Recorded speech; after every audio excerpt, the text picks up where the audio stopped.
In the new residential complex in Berlin's outskirts, there are apartments that exist on the plans, but when you enter the hallways, they always end at a door that refuses to open, and from inside, one can hear the rhythmic thumping of something too heavy to be human. I signed for the apartment on the third floor because it was cheap, much too cheap for a modern complex with glass fronts and soundproof construction. But the realtor had a strange smile, almost as if she were telling me a story she didn't quite believe herself. She said the architecture was experimental. The building was designed so that the residents would feel isolated, completely isolated. The first few weeks were good, or at least quiet. It was one of those modern apartments where you can hardly hear your own voice in the hallway. The walls were thick, the doors massive, but the silence here was different. It wasn't empty, it was dense, like a blanket pressing down on your ears. It started with the smell, a metallic sweet undertone that came from the ventilation shafts in the morning, like old copper or burnt hair. I thought of the common rooms, of the cleaning, but the smell persisted, even though the cleaning staff only came once a week. Then there were the noises. In the first month, it was just a dull rumble. Teen, a deep, almost inaudible hum that you felt in your chest rather than heard in your ears. It always happened between 2 and 3 in the morning. When the world outside was silent, it began. A rhythmic, slow thump, thump.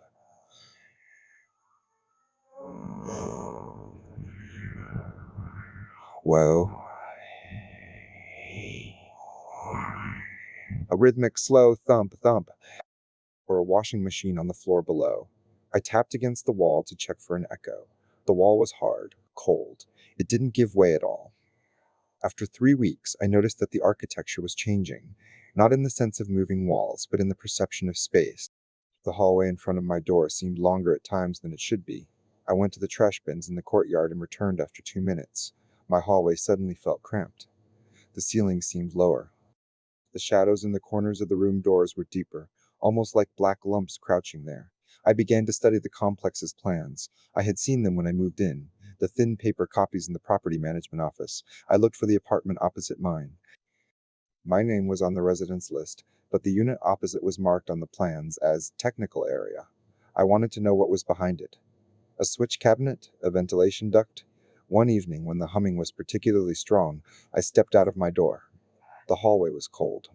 It was so cold that my breath appeared in small white clouds in front of my face.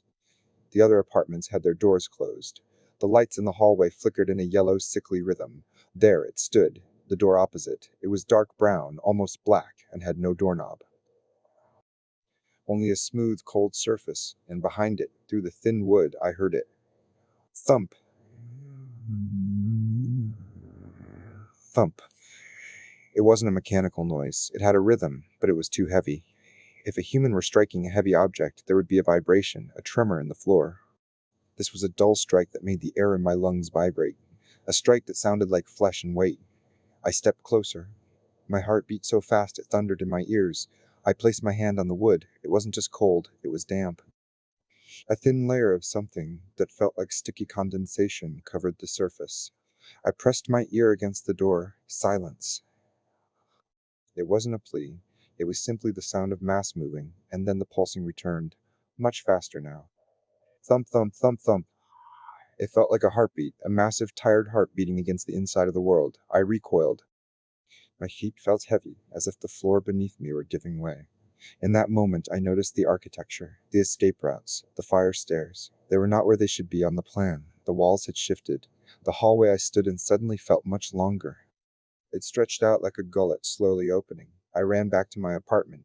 I threw myself onto the bed, door locked, chain in place. I crawled under the covers and tried to remember something mundane, the taste of coffee, the route to work, but the silence from outside was gone. Now there was only the thump, thump, thump, thump. It was right outside my door. It was so loud I could see the wallpaper vibrating. I squeezed my eyes shut. I thought of the realtor, of her smile. The architecture is experimental, she had said. She hadn't spoken about the space. She had spoken about the structure of the silence. I stayed awake all night. I heard the pulsing slowly slow down. It grew tired. It grew weaker, until it almost reverted to the deep hum I had heard in the first weeks. The next day, I felt like a corpse. I couldn't sleep. I couldn't eat. I only needed the internet to look things up.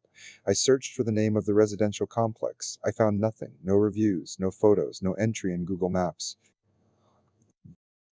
When I accessed the property management website, the link was dead. I took my phone and called the number that was torn off the old paper. A human answered. He sounded tired. Yes? He said. I live in the new complex on the outskirts of Berlin. I have a question about the apartments. A long silence hung on the other end of the line. I could hear the man's breathing. It was heavy, wheezing breathing. Which apartment exactly? He finally asked. The one on the third floor. I live opposite the technical area. There is no technical area on the third floor, he said softly. But it's on the plan. The plans, he paused briefly. The plans are not for the residents, they are for the building. The building needs plans to know how it should be. But it is already there. It is already finished. What do you mean by that? It is an organic process, he said, and his voice suddenly sounded much further away. The architecture is not static. It grows. It needs space. And sometimes, when the silence becomes too loud, it must fill the space. What is behind the door? There is nothing, he said, and this time it was almost a laugh, a dry, hollow sound. There is only the architecture. It is simply there. He hung up. I stood in my apartment, which now felt strangely small. The walls seemed to be moving closer dort auf dem Holz, wo ein kleiner futchter Fleck, war noch immer da, und in der Stille der Wohnung hörte ich es wieder. Thump, thump.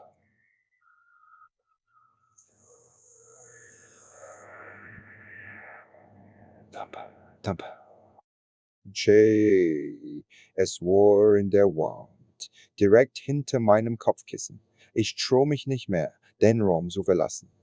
Ich sitze hier im Dunkeln und warte darauf, dass der Architektus sich entscheidet, was sie mit mir machen will.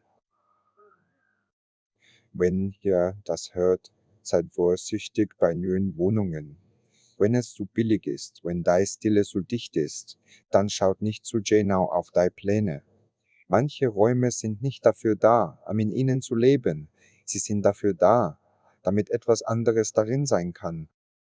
Wenn ihr nachts in Geräusch hört, das zu schwer für einen Menschen ist, dann bleibt in ihrem Bett. Und oft, dass der Architekt euch heute ignoriert. Ich heute ignoriere. Wenn du das bis hierhin gehört hast, schreib mir in den Kommentaren, ob du auch schon mal eine Wohnung erlebt hast, die sich irgendwie falsch angefühlt hat.